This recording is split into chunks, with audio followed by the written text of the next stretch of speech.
Je vous transmets les salutations de vos frères et sœurs de Tracadie. J'étais à Tracadie de vendredi à dimanche dernier, où j'ai pu faire ce que j'avais fait ici il y a presque 2 ans maintenant, l'apôtre Paul qui s'adresse à l'église de Philippe, donc une lecture dramatique de cette épître qui m'est très, très chère. Et les frères, donc, connaissent des moments, le Nouveau-Brunswick, nos églises là-bas vivent des moments difficiles depuis 1 an ou 2. Deux de nos pasteurs ont connu des épuisements, des dépressions. Un est guéri, l'autre est en voie de guérison. C'est des moments qui sont durs et ils ont besoin des prières des frères et des sœurs du Québec et du Canada français. Donc, s'il vous plaît, gardons nos églises devant le trône de Dieu. L'église du Tracadie avec le pasteur Luc-Joël Berger, l'église de Richibouctou avec Michel Nadeau, qui s'occupe aussi de l'église de Dieppe. On a l'église de Sainte-Anne qui vient d'embaucher un nouveau pasteur, Lorne Friac, et on a une implantation qui se prépare à Grand-Sault avec Gaëtan Savoie. Donc, gardons ces églises et ces projets et ces personnes, s'il vous plaît, devant le trône de grâce.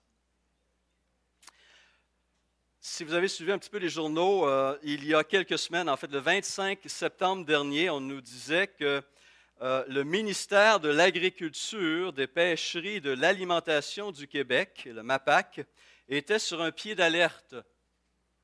Savez-vous pourquoi? Parce que les musulmans de la province fêtaient l'Aïd el-Adha, qui est une des fêtes les plus importantes de la religion musulmane. Et durant cette fête, qu'est-ce qu'on fait? On sacrifie un agneau et on s'inquiétait pour ces agneaux. Il y a une famille qui avait été chez un éleveur québécois qui avait acheté l'agneau, qui avait égorgé l'animal sur le terrain, puis les médias étaient là et tout le monde s'inquiétait beaucoup. En pensant à ces choses-là, je me disais, si les médias pouvaient voir ces sacrifices qui étaient offerts dans le temple de Jérusalem lors des grandes fêtes d'Israël, je pense que ce serait la panique. Tous ces animaux qui ont été sacrifiés. Mais pour moi, ce qui m'a fait le plus rire, c'est une caricature qui a paru dans le Journal de Québec ce lundi 28 septembre. Pour mettre un peu en situation, on a 2 voitures, en fait, probablement, ça ressemble presque à un Hummer du côté droit, et on a des chasseurs québécois dans le Hummer, et sur le toit du Hummer, on a un orignal, avec la grosse langue, les bois, et on a une famille de musulmans avec leur petite voiture et un mouton sur le toit, et le musulman dit à ses amis dans la voiture, « Regarde Amir, on est vraiment intégré à la culture québécoise. »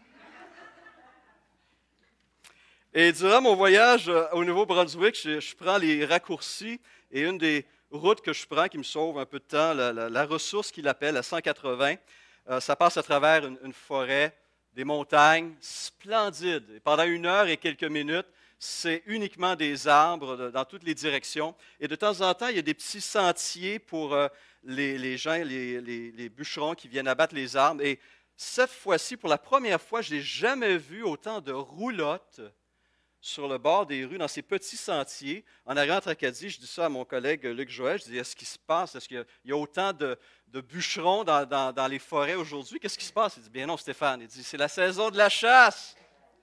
Et je voyais ces remorques énormes, et tout plein. Pendant 1 heure de temps, j'en voyais là. C'est un point très apprécié. La chasse est très, très, très importante. Et voilà, les Québécois aussi, j'ai vu malheureusement, ça c'est triste, un peu un orignal mort sur le bord de la rue, la traînée de sang, je ne sais pas depuis combien de temps, mais bon, c'est la chasse. Ce n'est pas tout à fait dans ma culture à moi, mais ça l'est dans plusieurs personnes et c'est très apprécié. La notion de sacrifice, évidemment, qu'on voit chez nos amis musulmans et qu'on voit dans l'Ancien Testament, pour nous, n'a plus une réalité. Ce n'est plus une réalité en tant que sacrifice. Nous n'avons plus à offrir des sacrifices d'animaux. C'est des choses du passé. Pourquoi? Parce que ces choses qui avaient été données à Israël étaient en fait l'ombre d'une réalité à venir. Ces sacrifices accomplissaient ou pointaient vers le sacrifice que Dieu allait fournir. Et pendant des siècles, ces Israélites qui sacrifiaient ces animaux couvraient temporairement parce que la loi déclarait que celui qui pêche doit mourir, il doit y avoir un jugement, Dieu est juste, et lorsqu'il y a désobéissance, il doit y avoir un jugement. Mais Dieu permettait que ce jugement soit déplacé sur un animal et non sur l'Israélite. Mais voilà qu'avec la venue de Jésus, Dieu nous a fourni le sacrifice parfait, celui vers qui pointaient tous les autres sacrifices faits à travers des siècles. L'agneau de Dieu et non l'agneau d'un homme ou des hommes ou d'une nation, l'agneau de Dieu qui ôte, et non pas qui ne fait que couvrir, qui ôte les péchés du monde, et non pas celui d'un individu, d'une famille ou d'une nation. Notre sacrifice a été offert, il s'est offert librement, et nous avons aujourd'hui cette paix. Le jugement a déjà été exercé en Christ pour nous, croyants.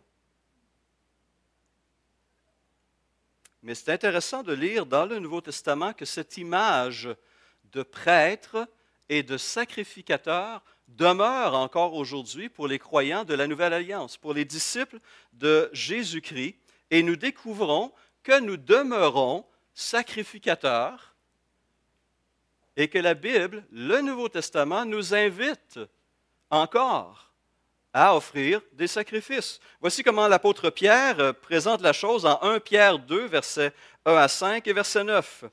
Il dit « Rejetant donc toute malice et toute ruse, la dissimulation, l'envie et toute médisance, désirez, comme des enfants nouveau-nés, le lait spirituel et pur, afin que par lui vous croissiez pour le salut, si vous avez goûté que le Seigneur est bon. Approchez-vous de lui, pierre vivante, rejetée par les hommes, mais choisie et précieuse devant Dieu. » Et il ajoute ceci, « Et vous-même, comme des pierres vivantes, édifiez-vous pour former une maison spirituelle, un saint sacerdoce, une sainte prêtrise, dans quel but? Afin d'offrir des sacrifices, des victimes spirituelles agréables à Dieu par Jésus-Christ. Il va le répéter au verset 9, « Vous, au contraire, vous êtes une race élue, un sacerdoce royal, une nation sainte, un peuple acquis, afin que vous annonciez les vertus de celui qui vous a appelé des ténèbres à son admirable lumière. » Et dans le livre de l'Apocalypse, cette vérité est à nouveau répétée à plusieurs reprises, dont une première fois au chapitre 1, verset 5, il est dit à celui qui nous aime, qui nous a délivrés de nos péchés par son sang. Le jugement que nous méritions s'est abattu sur Christ. À celui qui nous aime, qui nous a délivrés de nos péchés par son sang et qui a fait de nous un royaume des sacrificateurs pour Dieu son Père. À lui soit la gloire et la puissance au siècle des siècles. Amen. Alfred Kuhn souligne la vérité ainsi. Il dit, sous l'Ancienne Alliance, les prêtres et les Lévites avaient le monopole de tous les offices religieux. Ils offraient les sacrifices pour réconcilier l'homme avec Dieu, ils enseignaient la loi, ils priaient pour les fidèles, ils organisaient le culte et remplissaient différentes autres fonctions. Puis il ajoute cette remarque. Le Nouveau Testament abolit toute distinction entre prêtres et laïcs. Et en passant, dans 1 Pierre 2, on a ces deux expressions, prêtre et un peuple acquis. Le mot peuple, c'est laos qui a donné le mot laïc. Les clercs et les laïcs ne font qu'un en Christ, dans la Nouvelle Alliance. Donc, il ajoute ceci, le Nouveau Testament abolit toute distinction entre prêtres et laïcs. Jésus a fait de tous les croyants des sacrificateurs pour Dieu son Père. Toutes les fonctions des prêtres et des lévites sont donc accessibles à présent à l'ensemble des croyants. Et Kuhn ajoute ceci, cette question est primordiale pour la vie, la croissance et le témoignage de l'Église, car elle affecte toute la structure et son organisation. Les ministères la font vivre tout comme nos poumons et nos reins, notre bouche et nos mains font vivre notre corps. Cette vérité a malheureusement progressivement disparu après les premiers siècles, mais a été redécouverte au 16e siècle par les réformateurs, dont Martin Luther en premier, qui a produit cette expression, le sacerdoce universel des croyants. Tous les croyants sont prêtres, sont sacrificateurs de la nouvelle alliance.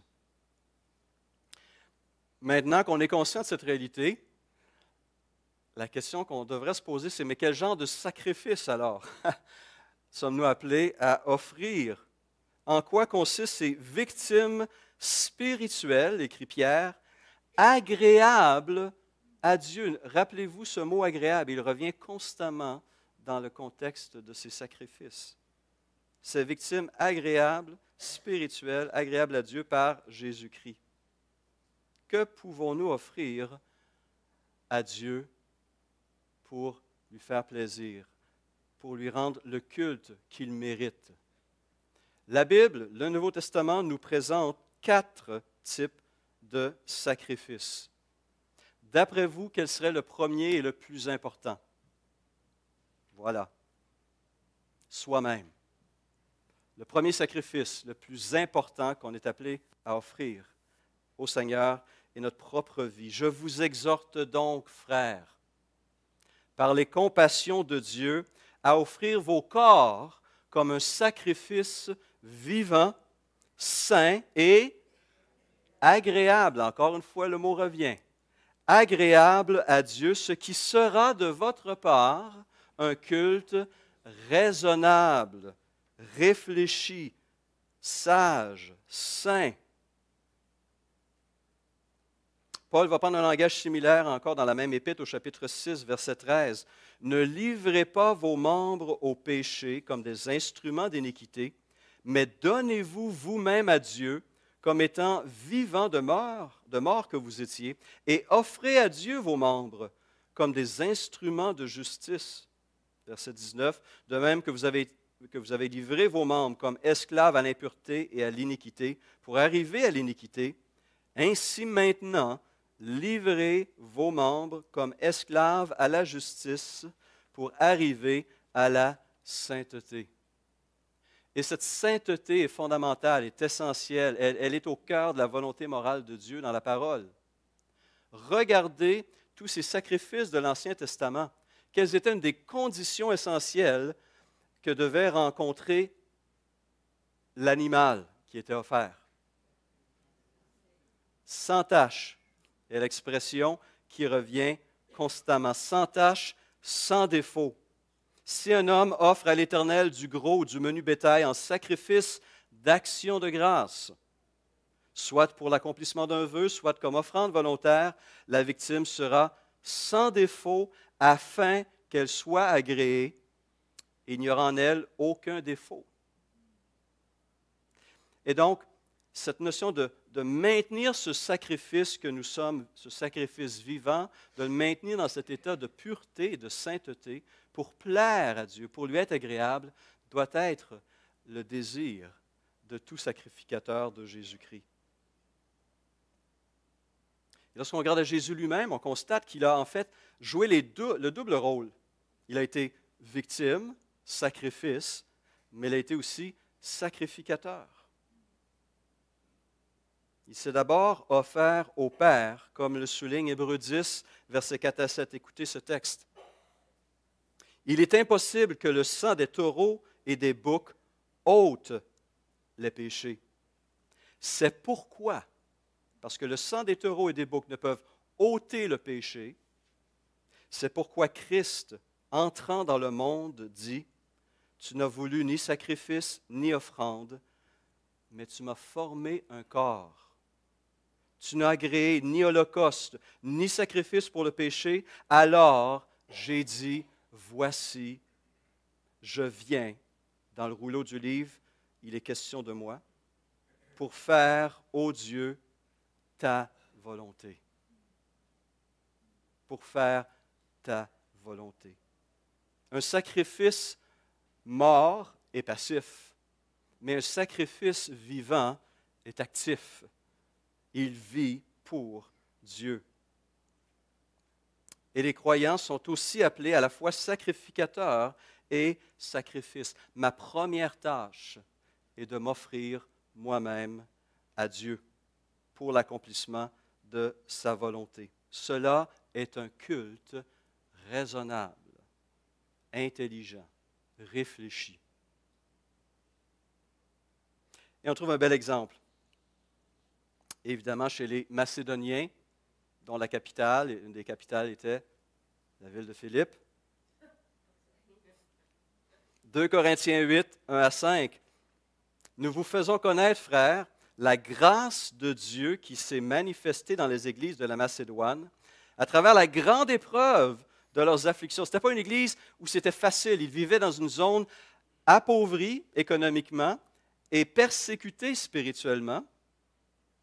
Il est dit que malgré ces choses, à travers la grande épreuve de leurs afflictions, leur joie débordante et leur pauvreté profonde ont produit avec abondance de riches libéralités de leur part.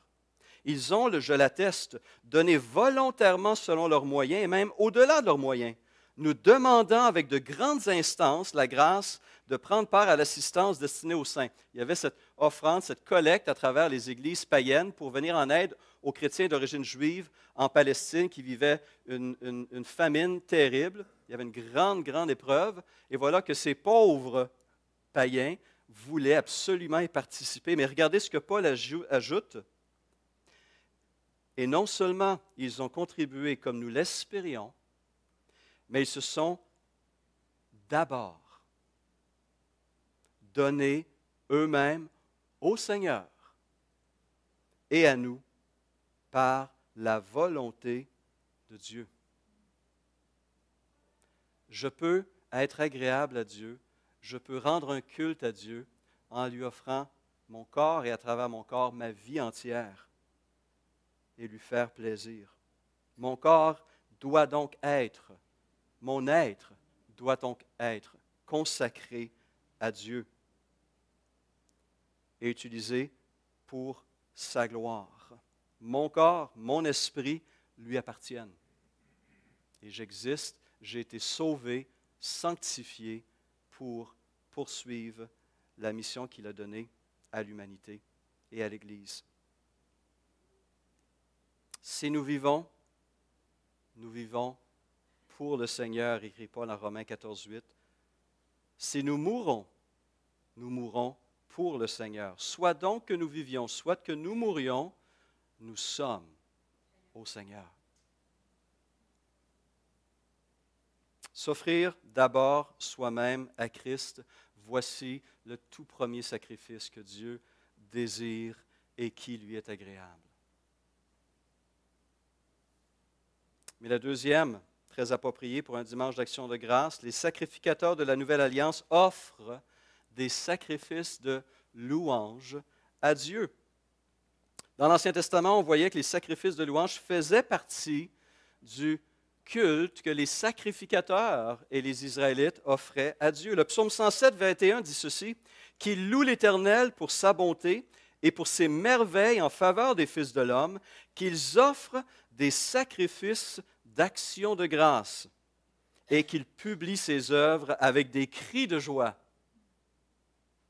J'étais content de voir ce matin, il y avait tellement de mains de gens levés, c'était beau à voir, hein, des gens qui voulaient reconnaître, publier dans l'assemblée la bonté de Dieu, la grâce de Dieu qui se renouvelle jour après jour, semaine après semaine. Et quand nous faisons cela en tant que communauté, en tant que peuple, en tant que communauté de sacrificateurs, nous faisons plaisir à Dieu parce que nous lui attribuons ce qu'il mérite.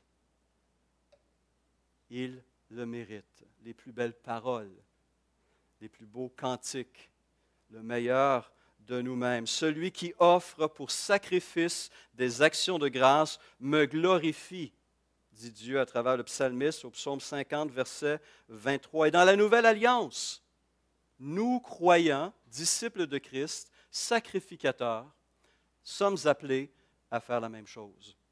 Hébreux 13, verset 15 déclare ceci. par Christ, offrons sans cesse à Dieu un sacrifice de louange, c'est-à-dire le fruit de lèvres qui confessent son nom. Concernant Apocalypse 1,6 qu'on a lu au tout début, où il est dit que Christ a fait de nous un royaume des sacrificateurs pour Dieu son Père, un commentateur a écrit ceci: « À quoi consiste l'office du prêtre? D'une part, il se tient devant Dieu comme intercesseur. De façon répétée, l'Église apparaît dans l'Apocalypse comme étant celle qui prie et celle qui chante des louanges. Dans Apocalypse 1,20, son essence est présentée par l'image du chandelier. Cet ustensile ne peut pas symboliser le service missionnaire vers l'extérieur. En dehors du temple, le chandelier n'était pas visible. Il ne brûlait que devant Dieu. Et le commentateur cite cette parole de Jésus en Jean 4, 23. « Le Père cherche des adorateurs qui l'adorent en esprit et en vérité. » Et il conclut sa réflexion ainsi: « Dieu attend une réponse à la révélation de sa gloire. » Dieu attend une réponse à la révélation de sa gloire. L'Église est cette partie de l'humanité qui, dès maintenant, répond à Dieu. Si l'Église oublie cette fonction orientée vers Dieu, elle devient inutile et sans objet. Fin de la citation. Ceci a donc des implications, entre autres, pour nos présidents de culte. La façon dont ils organisent ces moments où le peuple de Dieu se réunit. Dans les moments qu'on accorde au peuple pour justement élever nos actions de grâce au Seigneur, par le choix des cantiques qui nous permettent de célébrer de tout notre cœur, avec nos lèvres, avec nos cœurs, avec nos pensées, avec notre être entier, notre corps entier, dans la louange. Ça doit orienter notre attitude en venant à ce lieu et en sortant de ce lieu. Que l'on vive ici ou à l'extérieur, nous sommes sacrificateurs de Jésus-Christ. Notre corps entier lui appartient, nos lèvres lui appartiennent, et celles-ci sont appelées à honorer tout particulièrement notre Sauveur. Et ce témoignage constant, parce que l'expression est bel et bien sans cesse, en Hébreux 13, fait partie d'une vie chrétienne vigoureuse. 2 sacrifices. Voici le troisième. Après avoir écrit Hébreux 13, 15, « Par lui offrons sans cesse à Dieu un sacrifice de louange, c'est-à-dire le fruit de lèvres qui confesse son nom », l'auteur ajoute immédiatement, « Et n'oubliez pas la bienfaisance et la libéralité, car c'est de tels sacrifices que Dieu prend plaisir. » Les sacrificateurs de la Nouvelle Alliance offrent leurs bonnes œuvres et leurs ressources à Dieu. Ou pour le mettre autrement, le verset 15 parle de mes lèvres, le verset 16 de mes mains. Le verset 15 parle de mes paroles, le verset 16 de mes actions. Il doit y avoir harmonie entre les deux.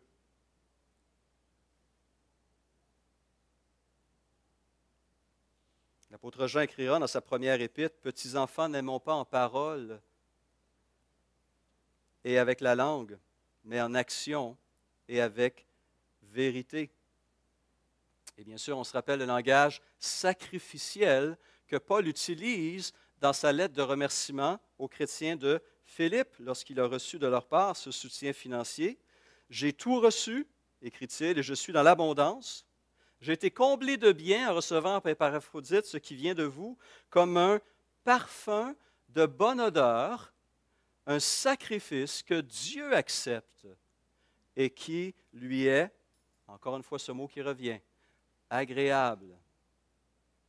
Agréable. » Et c'est intéressant que de tous les miracles qui ont eu lieu sous la main des apôtres, on parle d'un des miracles de Pierre qui a ressuscité une sœur en Christ, une sœur qui s'appelait Dorcas. Et en parlant de la vie de cette dame et de l'attention que l'auteur du livre des Actes, Luc, y donne, ce qu'on appréciait particulièrement, et le témoignage de vie de cette femme était justement qu'elle vivait ce type de service. Il y avait à Jaffa parmi les disciples une femme appelée Tabitha, ce qui signifie gazelle. Elle faisait beaucoup de bien et donnait de son argent aux autres. Elle tomba malade à cette époque-là et mourut. Après l'avoir lavée, on la déposa dans une chambre à l'étage. Or, Lyde était près de Jaffa et les disciples avaient appris que Pierre s'y trouvait. Ils envoyèrent donc 2 hommes vers lui pour le supplier de venir jusque chez eux sans tarder. Pierre se leva et partit avec eux. À son arrivée, on le conduisit dans la chambre à l'étage. Toutes les veuves l'entourèrent en pleurant et lui montrèrent toutes les robes et les manteaux que faisait Tabitha quand elle était avec elle. Pierre sortit, fit sortir tout le monde, se mit à genoux et pria, puis se tourna vers le corps et dit, Tabitha, lève-toi. Elle ouvrit les yeux, et quand elle vit Pierre, elle s'assit. On la fit lever, on appela tous les saints et les veuves, et on la leur présenta vivante. Et cela fut connu de tout Jaffa, et beaucoup crurent au Seigneur. Cette dame a été ciblée par Dieu, et Dieu a permis que son témoignage résonne à travers les siècles. Son exemple de vie, de générosité, de partage et de sacrifice. Et cet appel aux bonnes œuvres résonne à travers les Écritures, à travers la parole de Dieu. Après avoir souligné en Éphésiens 2, 8 et 9 que nous ne sommes pas sauvés par les œuvres, Paul ajoute un verset 10 qui dit, nous ne sommes pas sauvés par les œuvres, mais nous sommes sauvés pour de bonnes œuvres. Et le texte dit, car nous sommes son ouvrage, ayant été créé en Jésus-Christ pour de bonnes œuvres, que Dieu a préparées d'avance afin que nous les pratiquions.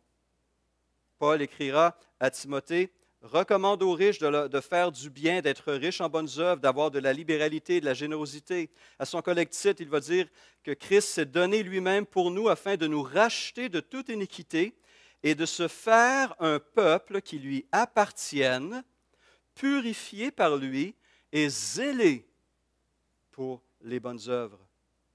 Un petit peu plus loin dans la même épître, cette parole est certaine et je veux que tu affirmes ces choses afin que ceux qui ont cru en Dieu s'appliquent à pratiquer de bonnes œuvres. Voilà ce qui est bon et utile aux hommes. Hébreux 10, 24. Veillons les uns sur les autres pour nous encourager à la charité, à l'amour et aux bonnes œuvres. 1 Pierre 2, 12. Ayez au milieu des païens une bonne conduite afin que là même où ils vous calomnient, comme si vous étiez des malfaiteurs, ils remarquent quoi? Vos bonnes œuvres et glorifient Dieu au jour où il les visitera. Et on n'a pas besoin d'images pour savoir en quoi consistent ces bonnes œuvres-là. Elles sont multiples, variées, riches, autant un service dans l'Église qu'un service en dehors de l'Église. Mais Andrew Murray le dit ainsi dans son commentaire sur Hébreux. Il dit, dans l'Église et dans le monde qui nous entoure, Christ nous a donné les pauvres et les indigents. Pourquoi?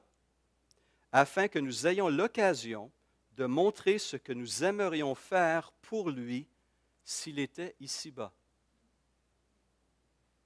C'est ça, très, très intéressant. Je le répète, hein? Dans l'Église et dans le monde qui nous entoure, Christ nous a donné les pauvres et les indigents afin que nous ayons l'occasion de montrer ce que nous aimerions faire pour lui s'il était ici-bas. Et on lit cela avec Matthieu 25, 31 à 46, où le Maître revient et il loue ses serviteurs fidèles. Il dit, « Soyez bénis de mon Père, parce que lorsque j'étais nu, vous m'avez habillé. Lorsque j'étais affamé, vous m'avez nourri. Lorsque j'avais soif, vous m'avez donné à boire. Lorsque j'étais malade, vous m'avez visité. Lorsque j'étais en prison, vous êtes venu vers moi. » Et ses disciples répondent, « Mais Seigneur, quand est-ce que nous t'avons vu nu, t'avons-nous vêtu, affamé, t'avons-nous nourri, etc. » Il dit, « À chaque fois que vous avez fait cela pour l'un de mes frères, c'est à moi que vous l'avez fait. C'est à moi que vous l'avez fait. » Donc, ce n'est pas figuratif, ce qu'Andrew Murray dit, c'est bel et bien réel. Et finalement, le quatrième sacrifice, c'est le plus juteux, les sacrifices humains. Nina s'est offerte tantôt. Est-ce que tu voudrais venir en avant, chérie? Non, ça va. On garde en tête, bien sûr, qu'il s'agit de sacrifices spirituels. Et voici comment Paul présente cette dimension, cet aspect-là de ce sacrifice. En Romains 15, il écrit « Je vous ai écrit avec une sorte de hardiesse, comme pour réveiller vos souvenirs à cause de la grâce que Dieu m'a faite d'être ministre de Jésus-Christ parmi les païens, m'acquittant du divin service de l'Évangile de Dieu, afin que les païens lui soient une offrande agréable, étant sanctifiés par l'Esprit Saint. » Ou pour reprendre la version Sommaire qui traduit de façon encore plus explicite le langage sacerdotal que Paul utilise, il dit « J'accomplis ainsi la tâche d'un prêtre en annonçant la bonne nouvelle de Dieu aux non-juifs pour que ceux-ci deviennent une offrande, encore le mot, agréable à Dieu. » Acte 1:8 nous rappelle que nous avons tous été équipés pour accomplir ce rôle de témoin. 1 Pierre 3:5 nous encourage à nous préparer à l'être ces témoins, à rendre compte de l'espérance qui est en nous. Et donc, le disciple de Jésus-Christ joue ce rôle de sacrificateur au moins de deux façons. À chaque fois qu'on élève un membre de sa famille, un parent, un frère, une sœur, un enfant, un petit enfant, au trône de grâce et qu'on intercède pour le salut de cet enfant, on exerce ce rôle de prêtre.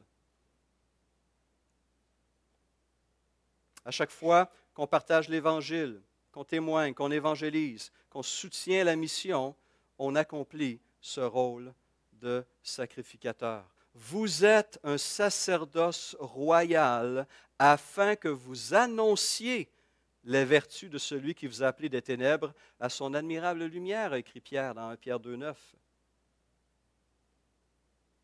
Un autre commentateur dit ceci, que l'Église a une autre fonction sacerdotale, elle est porte-parole de Dieu devant les hommes.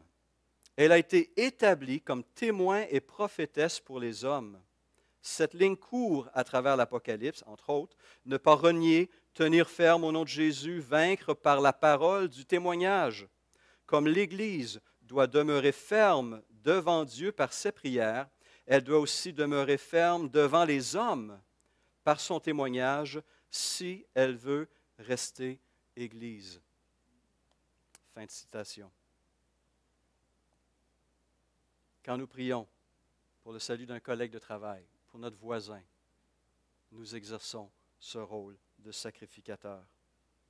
Quand nous avons envoyé notre frère Richard Larivière et d'autres membres de l'Assemblée pour être au marché Jean Talon, pour avoir ce kiosque, ils ont été nos ambassadeurs, des sacrificateurs. Ils ont donné de leur temps, de leur énergie, de leur force pour témoigner de l'amour de Jésus-Christ, pour présenter au monde ce cadeau glorieux que Christ nous a fait. Quand, en tant qu'Église, nous soutenons des missionnaires comme les Grove et les Copeland, et d'autres soutiennent bien d'autres à part individuelle, de niveau individuel, quand, à travers nos offrandes, nous soutenons notre famille d'Église, qui, elle, soutient de petites églises en développement. Et lorsqu'on soutient les missionnaires qui sont dans plusieurs régions du monde, nous sommes participants de cette œuvre. Nous faisons une différence. Nous apportons le message le plus important qu'un être humain puisse découvrir, entendre. Et on le souhaite et on prie, puisse réagir favorablement à l'offre de vie, de pardon, de réconciliation, de grâce de notre Seigneur Jésus.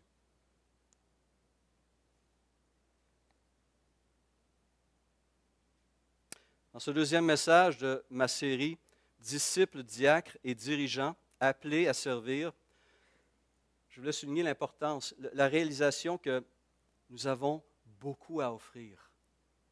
On a tout reçu en Christ. Et bien sûr, comme je le répète, et je le voyais sur une publication des Gédéons ce matin, le meilleur est encore à venir.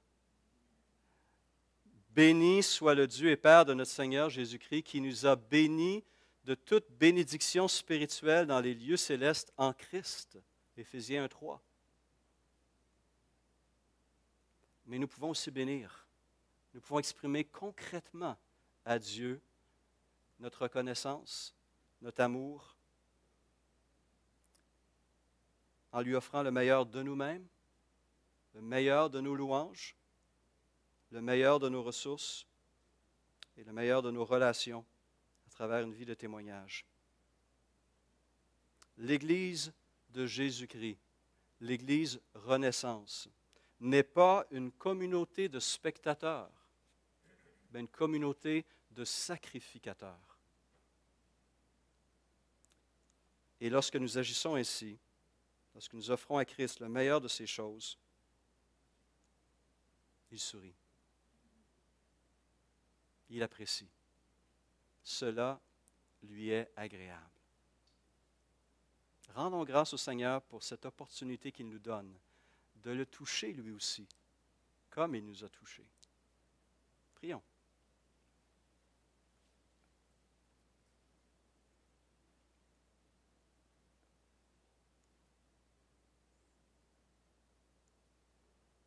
Et nous voulons commencer encore par une action de grâce, Seigneur. Parce que non seulement tu nous as donné la vie physique qui nous permet de jouir de toute la beauté de ta création merveilleuse qui nous entoure, en reconnaissant ce que tu as fait pour nous il y a 2000 ans, en reconnaissant notre besoin de toi, en recevant simplement comme mendiant le cadeau que tu nous offres, en rétablissant cette relation avec toi, tu nous remplis d'une vie nouvelle, d'un nouveau départ, d'une espérance que rien ni personne ne peut nous ravir. Tu nous places en sécurité dans tes mains et tu promets de nous garder jusqu'à la fin. Et Seigneur, tu es digne de confiance. Oui, parfois, Seigneur, les temps sont longs et parfois pénibles. Et parfois, on questionne, on remet en question. Je chiale, je suis impatient. Mais Seigneur, tu seras justifié. Tu as déjà accompli ce qui est le plus important. Il y a encore tellement de promesses qui sont encore à réaliser. Nous les attendons avec espérance. D'ici là, tu nous invites à te servir, à être une communauté de sacrificateurs. À nouveau ce matin, Père, nous voulons t'offrir nos corps, nos pensées, notre vie entière. Il n'y a rien de trop beau pour toi.